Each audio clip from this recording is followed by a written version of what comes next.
আসসালামু আলাইকুম and welcome back everyone. কি অবস্থা, কেমন আছেন সবাই? আশা করি আল্লাহর রহমতে আপনারা সকলেই ভালো আছেন। তো আজকের এই ভিডিওটা খুবই গুরুত্বপূর্ণ, কারণ আজকের এই ভিডিওতে আমি বাইন্যান্সের মাস্টার কার্ড বা ডেবিট কার্ড, ক্রেডিট কার্ড যেটাই বলেন না কেন, ইন্টারন্যাশনাল কার্ড নিয়ে কথা বলবো। বর্তমান সময়ে আমরা যারা অনলাইনে কাজ করি তাদের অনেক সময় দেখা যায় ইন্টারন্যাশনাল ট্রানজেকশন করতে হয়, যেমন ফেসবুকের ব্লু ব্যাজ নিতে হয়, গুগলের বিভিন্ন সাবস্ক্রিপশন নিতে হয়, যেমন ইউটিউব প্রিমিয়াম নিতে হয়, আরো অনেক পেমেন্ট করার জন্য আমাদের এই কার্ডের প্রয়োজন পড়ে। কিন্তু আমরা অনেকেই ম্যাক্সিমাম মানুষই কিন্তু এই ইন্টারন্যাশনাল কার্ড না থাকার কারণে পেমেন্ট করতে পারি না বা ট্রানজ্যাকশন করতে পারি না। সেক্ষেত্রে আমাদের জন্য এই ক্রিপ্টোকারেন্সির এই কার্ডগুলো কিন্তু কাজ করে। এই কার্ডগুলো ব্যবহার করে আমরা আমাদের অ্যাকাউন্টের ডলার ইউজ করে আমরা পেমেন্ট করতে পারি। সো বাইন্যান্সের কার্ডটা মূলত ঠিক সেরকমই। বাইন্যান্সের কার্ড দিয়েও আপনারা সেই সমস্ত ইন্টারন্যাশনাল ট্রানজ্যাকশনগুলো করতে পারবেন। কিন্তু এখন কথা হচ্ছে আপনারা বাইন্যান্স কার্ড নিতে পারবেন কিনা। মূলত বাইন্যান্স তাদের দুই ধরনের কার্ড গ্রাহকদের জন্য দিয়ে থাকে। একটি কার্ড হচ্ছে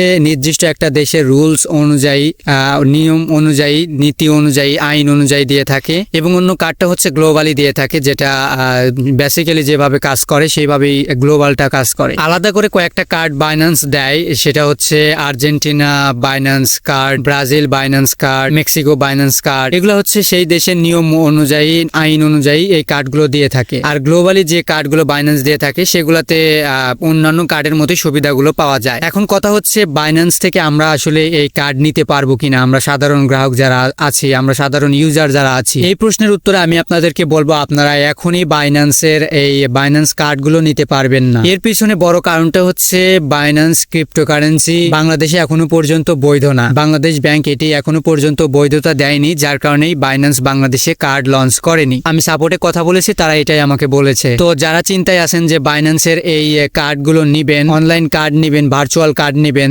তাদেরকে বলতেছি আপনারা এখনই বাইন্যান্স কার্ড নিতে পারছেন না। কিন্তু আপনি এখন যে কাজটা করতে পারেন, আপনি বাইন্যান্সে রেজিস্ট্রেশন করে রাখতে পারেন, কার্ডের জন্য আলাদা করে রেজিস্টার করে রাখতে পারেন। আমি লিংক ভিডিও ডেসক্রিপশন বক্সে দিয়ে দেবো, সেখান থেকে আপনারা গিয়ে আপনারা রেজিস্টার করে নিতে পারেন। যখনই বাংলাদেশে বাইন্যান্স কার্ড অ্যাভেলেবেল হয়ে যাবে তখন আপনাকে ইমেল করে দিবে, আপনারা সেখান থেকে বাইন্যান্স কার্ড নিতে পারবেন। বাইন্যান্স কার্ডটা কখনো ইলিগ্যাল ভাবে নেওয়ার চেষ্টা করবেন না, ইলিগ্যাল কেওয়াইসি করে বাইন্যান্স কার্ড নেওয়ার চেষ্টা করবেন না। যদি কখনো ধরা পড়ে যান তাহলে কিন্তু বড় একটা সমস্যার মধ্যে পড়বেন। তাই সবসময় বৈধভাবে সব কাজ করবেন। আর আপনাদের যদি ইন্টারন্যাশনাল পেমেন্ট করার জন্য কোনো কার্ডের প্রয়োজন পড়ে অবশ্যই আমাকে জানাবেন। আমি আপনাদের জন্য যেটা বৈধ, যেটা সত্য, যেটা সবচাইতে ভালো, ট্রাস্টেড, সেটাই আপনাদেরকে দেওয়ার চেষ্টা করব। তো আমার মতো আপনারা যারা বাইন্যান্সের ভার্চুয়াল কার্ড নেওয়ার চিন্তা করেছিলেন তাদেরকে এক বালতি সমবেদনা। এখনই আপনারা নিতে পারছেন না, যখন বাংলাদেশে অ্যাভেলেবেল হবে তখন আমি ভিডিও করে আপনাদেরকে জানিয়ে দিব। সেই তথ্যটাই আপনাদেরকে দিলাম। তো আজকের মতো এই পর্যন্তই, দেখা হবে নেক্সট কোন একটা ভিডিওতে। ততক্ষণ পর্যন্ত সকলেই সুস্থ থাকুন, ভালো থাকুন।